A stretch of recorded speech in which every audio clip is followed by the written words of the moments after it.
Welcome to another edition of BRC TV. Well, we're hoping for third time lucky this Saturday here at Doomben. We've had the last 2 Wednesdays washed out because of the big wet, but with a nice day here on Thursday, fine weather predicted for Friday, we're confident we'll have a great meeting here on Saturday. Track manager Ross Smith thinks we'll get back to around about the heavy 8 mark, which is great news to be back here at Doomben. We've got 10 races as we begin the countdown and the road to Magic Millions, with the highlight on Saturday being the Tab George Moore Stakes. Earlier this week, I caught up with some of the leading contenders. We've got a pretty solid team heading to Doomben on Saturday. Shooting for gold's nom for the George Moore. Where does he sit in terms of a wet track credentials? Yeah, look, he's never really been exposed on really wet ground and that before. His mother, she got through it okay, probably down to sort of soft 7s kind of thing. She'd go really bad one day on a heavy track, really heavy track down at the Gold Coast. But look, obviously the forecast is better later in the week. So, hopefully we just get a nice warm day before Saturday and it can dry right out. You have to be happy with the way he found the line behind Zoo Style there at Caloundra? Yeah, look, really happy. Obviously drew the awkward gate there and they did run along pretty quick, and Boris sort of said that he was only probably just travelling the whole race. So, him and Totally Charmed both finished off really strongly in the race and run the quickest last sectional. So, there's no arguing he's going good, the horse. Very strong addition to the race this year. It's considerably stronger probably than probably last year's race, but look, he'll be right there in the mix. He's obviously a progressive horse, and it's his first go at sort of stakes grade against these sort of horses on Saturday. So, I expect him to run really well. 3 horses nominated for the George Moore. Let's start with Zeus Style. How's he done since the Sunshine Coast? Yeah, he's done really well. He had 4 or 5 days away in the treadmill out at Letitia's just to give him a bit of time off after that good win at the Sunny Coast. He worked nicely Saturday morning, just very comfortable, and he was really good out on the A-grass early this morning. So we're very pleased with him. Brad Stewart galloped him this morning. He knows the horse very well. He gave him a big tick of approval, so hopefully all goes well for Saturday. What's your thoughts about him if the track's genuinely rain affected Saturday? I don't think anything in the soft range would worry me at all. If we start to get into the really heavy range, I'd start to be a little bit concerned. Okay. Baller's in a similar boat. You're comfortable with him on soft ground, not much worse, but his first up run was terrific. Yeah, he was really good. He probably worked better this morning. He's taken good improvement out of that, as I indicated that he would for the Keith now. He's probably going as good as what I've had him going right this moment. So I was very pleased with his work this morning. He worked very well out on very soft ground this morning. So hopefully if we can get that soft ground on the weekend, he'll be a formidable opposition for Zoostyle. Okay. Tambo's Mate's the 3rd runner you've got nominated there. He was brave in Sydney on the heavy ground on Saturday. Yeah, he was pretty good. He probably got out to a part of the track where we probably didn't really want to get to on the day, but that's life and racing. He's had the trip down, the trip back. He looks well. He still looks good. I won't make a decision on him until much later in the week at this point in time, but obviously he's a very good wet tracker, and maybe if he could draw low and he has a good week, we can consider backing him up as well. The Eureka Stud Classic's a race that's been reprogrammed to this Saturday. You'd said last week Miami Flies wouldn't run on heavy ground, so I assume that's the same story again this week, but nice to get another bite at that race. Yeah, definitely, and like I said at the start of this interview, the weather does look a lot more promising as the week goes on here in Queensland. I think it's a 29 or 30 degree day there Thursday and Friday. So look, hopefully we just get soft ground, or even better, who knows, but if that's the case, you will go round. Hopefully we can draw kindly at the gates. The Brisbane Racing Club's master plan continues to evolve. This week we catch up with Jeff Kaler, who tells us about an exciting new office precinct that's going in at Eagle Farm. We're with Jeff Kaler, the Brisbane Racing Club's General Manager of Property, and we're looking back towards Ascot House and the St Ledger Grandstand. And Jeff, there's something that's pretty exciting that's going in between those 2 buildings. Yeah, so the next stage of the BRC master plan is what we call St Ledger House, 5-level office building. Trackside, as you can see, is right on the main straight at Eagle Farm. A couple of levels of basement car parking, and built to be a real premium product. So yeah, we're very excited about that. We've got our development approval from council, and we're currently in the market talking with tenants.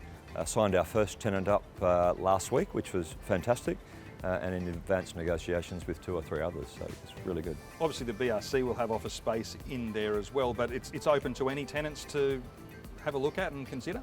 Oh, absolutely. Yeah, we're very excited about the Brisbane Racing Club moving in. We'll be on the top floor, of course, and the building's designed with nice big balconies along the front. So Our concept would be a nice big boardroom on the front that opens up onto the balcony, and on weekdays you've got a corporate suite basically, trackside illegal farm. We've seen this master plan evolve over the last few years with the towers popping up. St Leger, there's something planned for there as well? So right next door to the office building, underneath the old heritage listed grandstand, 1913 grandstand, we've just signed up a microbrewery to take half of that space, and we're talking to a gin distiller and a couple of other food and beverage operators. So that little space in there, in behind the grandstand under the beautiful old fig trees, that will be Brisbane's best beer garden. And what a great heart for Eagle Farm to have, open 7 days a week, so that's really exciting for us. But huge news in Australian racing last week with the retirement of Glen Boss. There was a lot of fanfare at Caulfield last Saturday for his final ride. He obviously made his name here in Queensland, and you were there sort of right from the beginning. Yeah, I saw him as an early apprentice here in Brisbane. He was Gympie, Gold Coast, then Brisbane. And wherever he went, Glen Boss was a success. As he took steps up the ladder, he was successful all the way through. 90 Group 1 wins. I still think he was underrated. I think he's a great jockey. And Mackay Diva, 3 Melbourne Cups, 3 perfect rides. On the big occasion, he delivered. Yeah, not much pressure in that third one either, was there?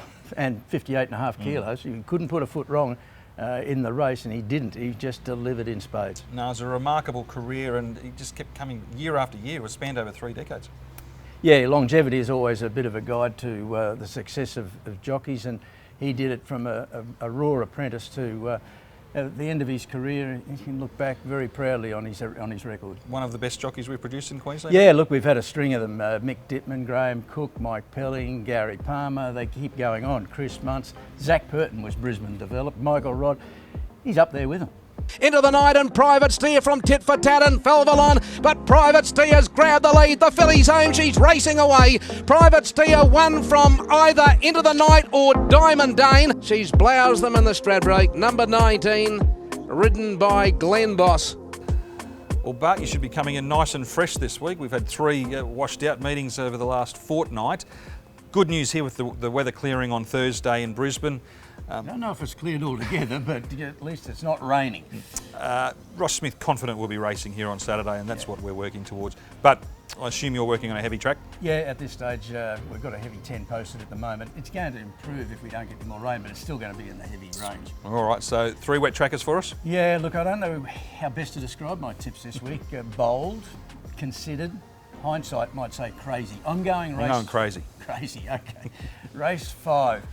Far too easy. You believe your eyes sometimes, and while the opposition wasn't outstanding at the Gold Coast a fortnight ago, it was 900 metres. He can miss the kick, and he did there. He rounded them up in a blink and won by an ever-widening length and a half. 1,200 metres, Brad Stewart to ride. I think he'll give you a mighty run in the home straight.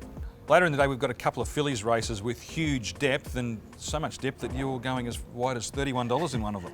Yeah, look, I think Fleet Dove is over the odds at $31 in the Eureka Stud Classic. She's very good in heavy ground. She had 3 goes for a couple of wins and a placing, and a win here at Doomben on heavy ground. I think that's significant. She hasn't raced for some time. She trialled a bit over 6 weeks ago, so you would think that she's ready. Is one gate an advantage late in the day? I'm hoping it still is, but I think she's good value at $31. Just a little something there. We round out the day in the listed mode stakes. You like one that's coming from 1,000 metres up to 1,200? Yeah, a little bit of a query there, Stella Magic, and she does have soft ground form. Bit of a transition now to heavy conditions, but her last run at the Sunshine Coast was a beauty. She had 10 gate, had to go back. Absolute flying on the line. Ran 5th, beaten 2.4 lengths. Another couple hundred metres, if she maintained that momentum, she would have won. So I'm happy to take her on at the 1,200 metres, and I think she will adapt to the conditions, and she's good value. That rounds out what will be a terrific day. We've also got the 2 country races here on Saturday, so plenty of effort. Hopefully they can make it here without floodwaters stopping them getting here. Yeah, always good to have the country cousins in town. Everyone from the bush aspires to win at the metropolitan tracks. Well, we look forward to seeing you all at Doomben on Saturday.